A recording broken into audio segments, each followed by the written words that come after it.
குருநாதன் என்பதா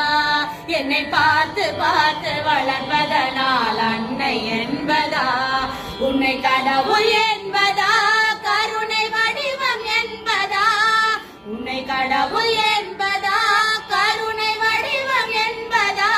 ஐயா ஞானதானம் தந்த உன்னை தந்தை என்பதா ஐயா ஞானதானம் தந்த உன்னை தந்தை என்பதா